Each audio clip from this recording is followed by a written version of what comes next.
Good morning, friends. I welcome in the next session of the paper 2 topic. In the previous session, we have discussed about the chapter called nervous coordination before the lockdown. So we have to continue that particular topic here again, and the remaining portion we need to complete in a specific manner. So आप लोग जानते हो कि nervous coordination का meaning मैं थोड़ा सा एक रिकॉल कर देता हूँ कि बहुत दिनों के बाद में ये चैप्टर टॉपिक हम टच कर रहे हैं. नर्वस कोऑर्डिनेशन में बेसिकली हमने कोऑर्डिनेशन का मीनिंग पढ़ा था, जिसमें मीनिंग होता है it is the proper functional communication between the each and every part of the body. And for the proper coordination of the body we require the communicating system. So for the animal body there are two basic communicating systems are working, and one is the nervous coordinating system and second one is the hormonal coordinating system. Both the systems are most important for the body. If any person will show the absence or the lack of or the deficient level of the particular one system, at that time no homeostasis condition can be maintained there. इसका मतलब ये है कि हमको दोनों system का collaboration दिखाना है, कोरिलेटेड वर्क दिखाना है कि नर्वस कोऑर्डिनेशन अकेला वर्क नहीं कर सकता है, हार्मोनल कोऑर्डिनेशन अकेला वर्क नहीं कर सकता है. इसीलिए दोनों को कोरिलेट करना पड़ेगा, क्योंकि दोनों के प्रॉपर कॉम्बिनेशन से ही हमारे बॉडी में जो कोऑर्डिनेशन की प्रोसेस होती है, जो फंक्शनल कम्युनिकेशन की प्रोसेस होती है, वो हम इजीली कंप्लीट करवा सकते हैं. जब हम कोऑर्डिनेशन कंप्लीट करेंगे तो एक चीज कंप्लीट होती है जो हमने एक्सक्रीशन ऑस्मोरेगुलेशन चैप्टर में पढ़े थे, वो है homeostasis. It is the proper body balance between the each and every part of the body. तो हर एक बॉडी का सिस्टम जो है वो फंक्शनल लेवल पे नॉर्मली वर्क करना शुरू कर देगा अगर हम उसको प्रॉपर्ली बैलेंस कर लेते, उसको प्रॉपर्ली कोऑर्डिनेट कर लेते. तो आपको मैंने ये बताया था कि nervous coordination basically depends on the cell called neuron. इसके बारे में हमने डिस्कस किया है. न्यूरॉन एक ऐसा सेल होता है जिसमें सेंसेशन की कैपेसिटी है, कंडक्शन की कैपेसिटी है, या फिर उसको रिस्पॉन्सिवनेस की कैपेसिटी है. मैंने सेंसेशन, कंडक्शन और रिस्पॉन्सिवनेस का भी मीनिंग बताया था आपको. Sensation means it is to receive the number of stimulus और messages coming from the environment. तो किसी भी तरीके का एनवायरनमेंट हो, अगर उस एनवायरनमेंट से हमको हमारे बॉडी के लिए कोई भी एक एक्टिवेशन, कोई भी एक स्टिमुलस या फिर किसी भी तरीके का मैसेज मिलता है, तो उस मैसेज को सबसे पहले रिसीव करना जरूरी है. और उस मैसेज को रिसीव करने के लिए जो पार्ट रिस्पॉन्सिबल होता है न्यूरॉन का, दैट इज द डेंड्राइट. ठीक है. फिर इसी न्यूरॉन में अगर हम कंडक्शन की बात करते हैं तो कंडक्शन का मतलब होता है it is the proper power of analysis. हम अपने लेवल पे ये बोल सकते हैं कि जो मैसेज हमारे बॉडी को मिला है, जिस तरीके का स्टिमुलेशन हमारे बॉडी के लिए दिया गया है, उस स्टिमुलेशन को प्रॉपरली एनालाइज करना.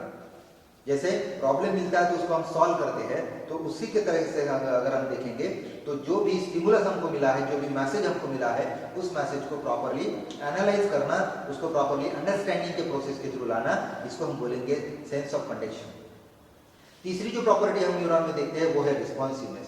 तो रिस्पॉन्स मतलब क्या होना चाहिए बेटा? तो it is the proper activity produced against the particular stimulus. जो स्टिमुलस, जो मैसेज हमारे बॉडी को न्यूरॉन के थ्रू मिला है, उस मैसेज को हमको क्या करना है? रिप्लाई देना है. और रिप्लाई मतलब हम कैसे देंगे? तो it is by the activity. हम कोई ना कोई किसी ना किसी तरीके का एक्टिविटी प्रोड्यूस करेंगे या फिर एक्टिविटी को परफॉर्म करेंगे, और that is considered to be the part of response. तो रिसीव करने के लिए रिसेप्टर साइट होता है, इफेक्ट देने के लिए इफेक्टर साइट होता है, और बीच में ये जो कोऑर्डिनेशन मेंटेन करने का काम है, ये काम हमको पर्टिकुलरली नर्वस कोऑर्डिनेशन के थ्रू दिखाना है. तो नर्वस कोऑर्डिनेशन में nervous tissue most importantly participated रहेगा. दूसरी चीज वहां पे हमने देखे थे कि सेंट्रल नर्वस सिस्टम क्या होता है, पेरिफेरल नर्वस सिस्टम क्या होता है, या फिर ऑटोनॉमस नर्वस सिस्टम क्या होता है. ये 3 सेगमेंट में हमको कंटिन्यूसली पढ़ना था. तो जहां तक मुझे याद है कि लास्ट क्लास में हमने ब्रेन के स्ट्रक्चर्स के बारे में पढ़ना शुरू किए थे, जिसमें फोर ब्रेन, मिड ब्रेन और हाइंड ब्रेन, ऐसे 3 कंपोनेंट्स आते हैं. और इन 3 कंपोनेंट्स में से अगर हम देखेंगे तो फोर ब्रेन का हम पोर्शन स्टार्ट कर रहे थे, और उसी फोर ब्रेन में हमको आज यहाँ पे पढ़ना है these are the functional areas of fore brain, specially cerebrum. ठीक है. हमारे ब्रेन का खास करके जो फोरब्रेन का पोर्शन है, उसमें सबसे लार्जेस्ट एरिया होता है सेरेब्रम का. तो सेरेब्रम में हमको फंक्शनल एरिया डिसाइड करने हैं.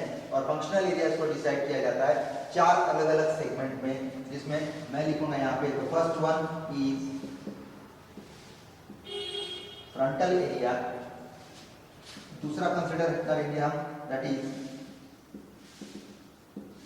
पैराइटल एरिया, ठीक है। तीसरा एरिया हम डिस्कस करेंगे वो है टेम्पोरल एरिया एंड लास्ट के fourth one is the occipital, ठीक है। 4 बेसिक फंडामेंटल एरियाज आपको देखने हैं। अगर हम इस तरीके का सेरेब्रम का सरफेस लाइन लेते हैं, सेरेब्रल कॉर्टेक्स का पोर्शन लेते हैं, तो इसमें हमको डिवाइड करना है इस तरीके से। ये डायग्राम आपने पढ़े हैं ऑलरेडी, ठीक है। This is frontal lobe, this is parietal lobe, ठीक है। यहाँ पे अगर देखेंगे तो occipital lobe and from this side temporal lobe, ठीक है। इस तरीके से हमने डिफरेंशिएशन दिए थे। तो हमको ये समझना है आज के क्लास में कि फ्रंटल लोब में क्या एक्टिविटी कंट्रोल की जा सकती है, किस तरीके के रिस्पॉन्सेस को मैनेज किया जाता है। उसके बाद में पैराइटल लोब क्या करता है हमारे बॉडी के लिए, टेम्पोरल लोब क्या करता है और finally occipital lobe. So let us see the functional part of this particular cerebral area that is from the frontal.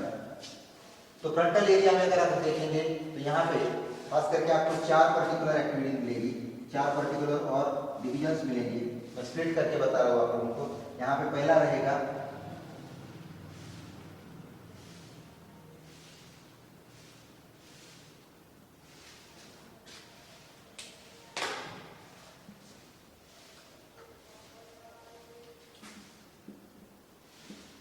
General motor area, ठीक है। दूसरा डिवीजन हम यहाँ पे लेंगे जनरल प्री मोटर एरिया, ठीक है। तीसरा हम यहाँ पे कंक्लूड करेंगे, जिसको हम लिखेंगे यहाँ पे खास करके association area and lastly Broca's area, जिसको हम नाम देंगे it is the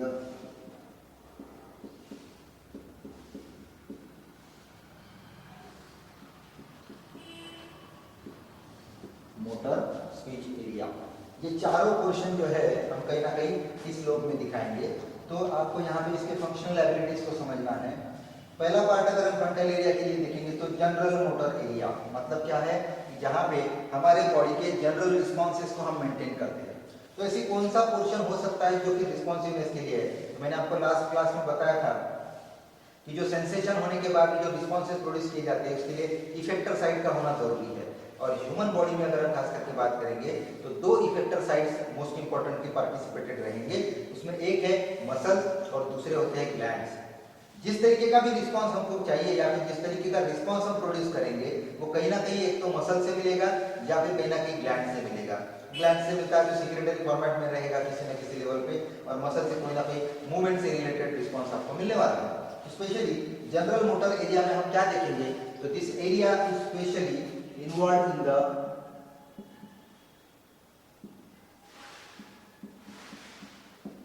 voluntary actions, ठीक है।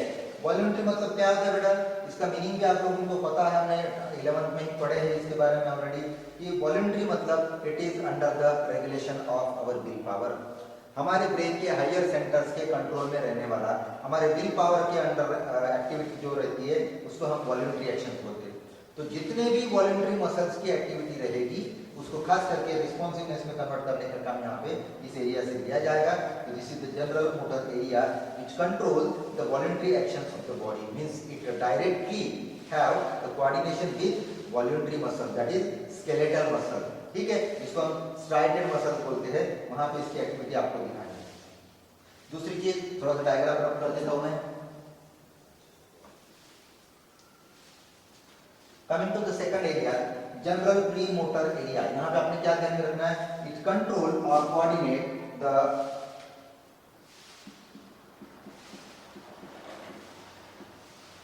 involuntary actions plus इसका इट कनेक्ट द ANS। कुछ पार्ट आप देखेंगे ऑटोनॉमस नर्वस सिस्टम के साथ ये कनेक्टेड होता है और कुछ पार्ट में यहाँ पे आपको कुछ वॉलेंट्री एक्शंस को भी कंट्रोल मिलता है, इनवॉलेंट्री एक्शंस को कंट्रोल करना पड़ता है। तो इनवॉलेंट्री मतलब just opposite to the first one लीजिए, यहाँ पे कौन से मसल्स रिस्पॉन्सिबल रहेंगे, इसमें इनवॉलेंट्री मसल जिसको हम स्मूथ मसल बोलते हैं, अनस्ट्राइटेड मसल बोलते हैं, या फिर जो विसेरल एरिया में प्रेजेंट रहते हैं ऐसे मसल्स को हम स्मूथ मसल बोलते हैं या फिर involuntary.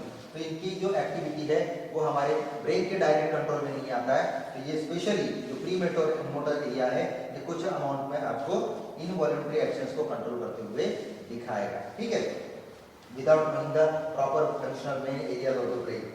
Then coming to the association area, मैंने आपको बताया था कि एसोसिएशन एरिया में होता क्या है, तो बहुत सारे एक्टिविटीज को कंट्रोल करना होता है या फिर मैनेज करना होता है। तो इसमें जैसे आप ले लीजिए, यहाँ पे आप लिख सकते हो विल पावर, देन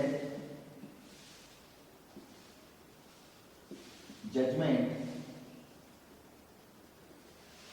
मेमोरी, ठीक है, ये तीन पोर्शन तो मैं खास करके लिखूंगा यहाँ पे। हमारा विल पावर यही पे होता है, जजमेंट की जो कैपेसिटी है, जो हमारा एनालिसिस का जो पावर होता है वो भी इसी जगह पे मैनेज किया जाता है, और तीसरा अगर देखेंगे तो मेमोराइजेशन की कैपेसिटी। इसके अलावा भी जैसे हम जनरल लेवल पे बोल सकते हैं कि it is the perception, it is the power of analysis, it is the power of calculation, ये सब चीजें हम कहाँ पे देखेंगे, कहीं ना कहीं एसोसिएशन एरिया में ही देखने वाले हैं। तो ये तीसरा पोर्शन रहेगा जो फ्रंटल लोब में हमको कंट्रोल करना है या फिर इसको बैलेंस करना है। Then coming to the last one, that is the Broca's area, इसको मैंने नाम लिखा हूं मोटर स्पीच एरिया। मोटर है इसका मतलब ये रिस्पॉन्स से रिलेटेड है, तो ये क्या करता है, देखो motor speech area, it control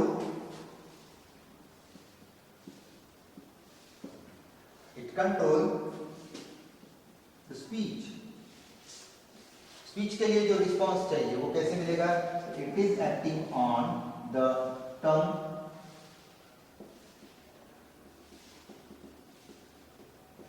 voice box जिसमें हम लिखेंगे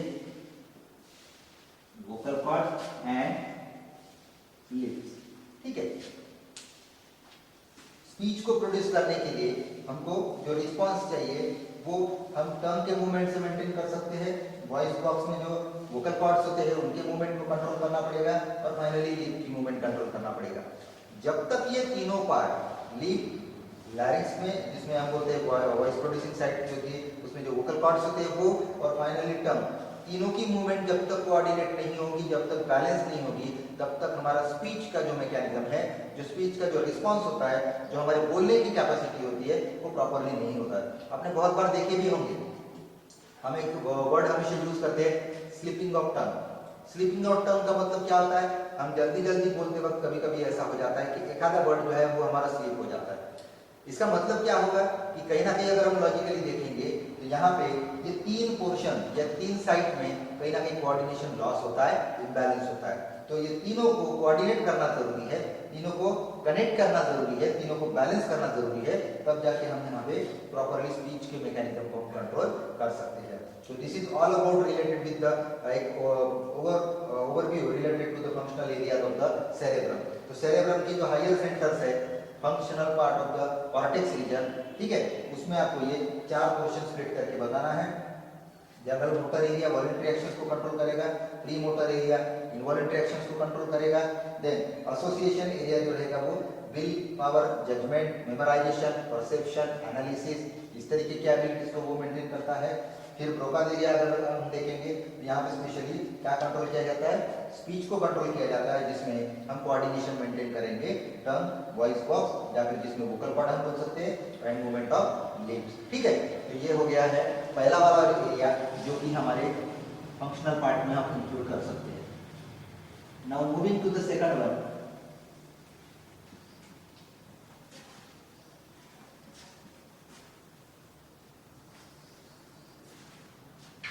the part called, second one is parietal area और लोब, ठीक है। अभी parietal में हमको कितने लोब दिखाने हैं, तो यहाँ से फिर से एक और दो पार्ट हमको दिखाने हैं। पहला जो रहेगा उसको लिखेंगे हम general sensory area, and second one is sensory speech area, इसी को हम नाम दे सकते हैं, this is commonly known as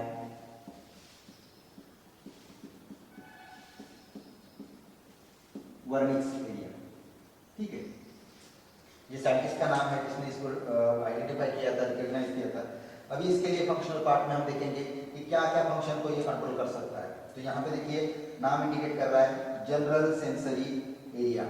अभी जनरल सेंसरी एरिया का मतलब क्या होगा, तो बॉडी का जनरल सरफेस कौन सा रहेगा बेटा, तो आप लोगों को तो जनरल आइडिया आई होगी, it is always related to the ability of skin. मतलब ये जो पार्ट है हमारे स्किन की एबिलिटीज को कंट्रोल करता है, कोऑर्डिनेट करता है। तो फिर स्किन से रिलेटेड क्या क्या चीजें हो सकती है, तो जैसे हम मैकेनिकल सेंसेशंस की बात करेंगे। मैकेनिकल सेंसेशंस में खास करके कौन से पार्ट होते हैं, जैसे हम देखेंगे यहाँ पे टच, पेन, प्रेशर, कोल्ड, ठीक है ना, या फिर हम देखेंगे टेम्परेचर से रिलेटेड वार्म, ये सब चीजें हम महसूस करते हैं या फिर सेंसिटाइज करते हैं स्किन से रिलेटेड। तो ये सभी सेंसेशंस हम देखेंगे वो कौन से एरिया से रिलेट कर रहे हैं, यहाँ पे general sensory area which is included as a part of parietal area from the cerebral cortex. Moving to the second one now, that is sensory speech area. अभी इसके पहले हमने फ्रंटल लोब में क्या देखा था, मोटर स्पीच एरिया था, the area which is responsible for what, it is for the production of the speech. But here it is the case is different, that is it is opposite to the first one, that it is the area which is responsible to maintain the sensation of the speech. So how we can sensitize the speech here? तो इसमें आपको यहाँ पे खास करके ध्यान में रखना पड़ेगा, it is the sensory speech area which is maintain near about the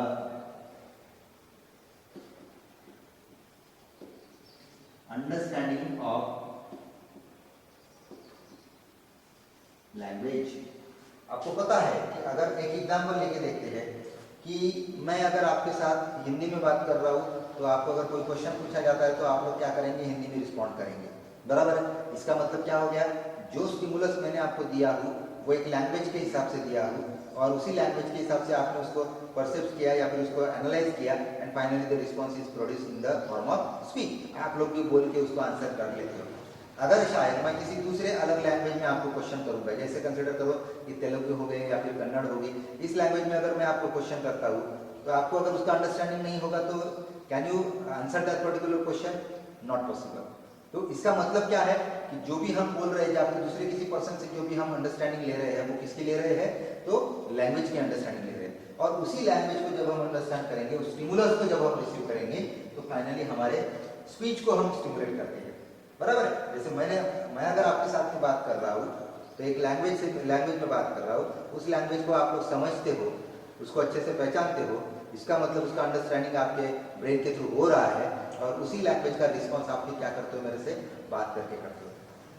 तो ये जो अंडरस्टैंडिंग ऑफ लैंग्वेज होती है ये दो तरीके से हो सकती है, एक तो बोलने से जिसको हम स्पीच बोलते हैं, नहीं तो राइटिंग पार्ट से। जो भी हम किसी लैंग्वेज को पढ़ते हैं, बहुत सारे बच्चों में आपने देखे भी होंगे कि वो थोड़ा सा जोर से पढ़ते हैं, इसका मतलब क्या है, उनको जो दिखता है उसका रिस्पॉन्स उनके बोलने से मिलता है। So to stimulate, to produce the speech, we have the sensation, that is the language understanding. So basically you can consider the sensation is in the form of language, ठीक है। तो understanding of language is a basic part of this particular area.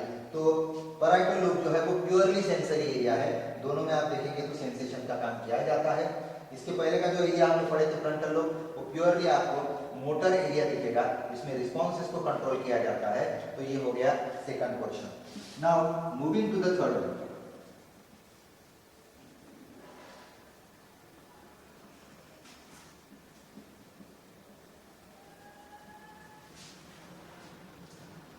Third,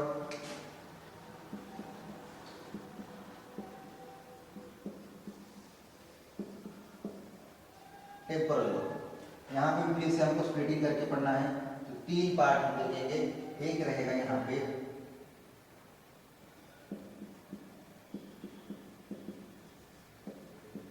olfactory area, second one is auditory area and third one is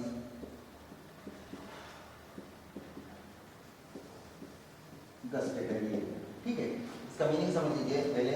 scientific terminology, sense of olfaction means it is related with the smell, ठीक है, ये हमारे smell से रिलेटेड है। Sense of audition it is मतलब hearing, ठीक है, ऑडियो सिग्नल से रिलेटेड। गस्टेटरी एरिया देखेंगे, it is the area for taste. तीनों को थोड़ा सा इलैबोरेट करके पढ़ते हैं। ये जो ऑल्फैक्टरी एरिया है हमारे फोर ब्रेन के ऑल्फैक्टरी लोब के साथ कनेक्टेड रहता है, लेकिन ऑल्फैक्टरी लोब के साथ कनेक्टेड होने के पहले ये किसके थ्रू होता है, तो ये ऑल्फैक्टरी एरिया के थ्रू होता है। तो इनका काम क्या है, जनरली ये केमिकल्स को स्टिमुलेट रिसीव करता है। आपको पता है कि किसी भी स्मेल के लिए क्या होना चाहिए, केमिकल्स का डिटेक्शन होता है। हमने एक एग्जांपल लास्ट टाइम डिस्कस किए थे कि अगर हम हमारे घर में ड्राइंग हॉल में बैठे होंगे तो थोड़ा सा स्मेल अलग से मिलता है, वही जब हम किचन में जाते हैं तो स्मेल थोड़ा सा चेंज होता है। उसमें चेंजेस कहाँ पे आते हैं, तो उस एटमॉस्फेरिक कंडीशन में, उस एयर में किस तरीके के केमिकल्स है प्रेजेंट, उसके हिसाब से वहाँ पे स्मेल डेवलप किया जाता है। तो आप खास करके आपके कंसंट्रेशन के लिए बता रहा हूँ, it detect the number of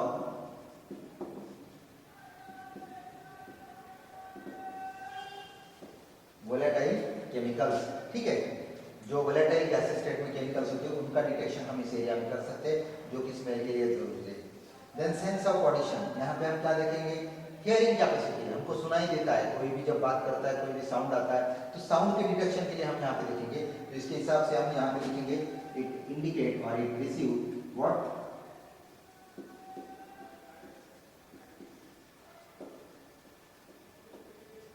sound vibration, sound wave, या फिर जिसको साउंड फ्रीक्वेंसीज हम बोलेंगे। एक पर्टिकुलर फ्रीक्वेंसी के साउंड को ही हम सुन सकते हैं, उसके लिमिट के बाहर अगर हम जाएंगे तो हमको वो आवाज सुनाई नहीं देता है। तो हियरिंग कैपेसिटी के लिए ये पर्टिकुलर एरिया आप लोगों ने कंसिडर करके चलना है। Then moving to the third one, that is gustatory area. तो ये गस्टेटरी एरिया अगर हम कंसिडर करेंगे तो it is for the taste. तो इस टेस्ट एरिया में हमको क्या डिटेक्ट करना है, again related to the chemicals, but here it is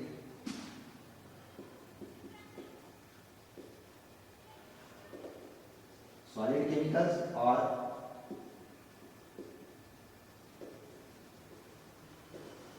dissolved chemical. तो एक तरीके से हम बोल सकते हैं कि this is the area which is responsible for,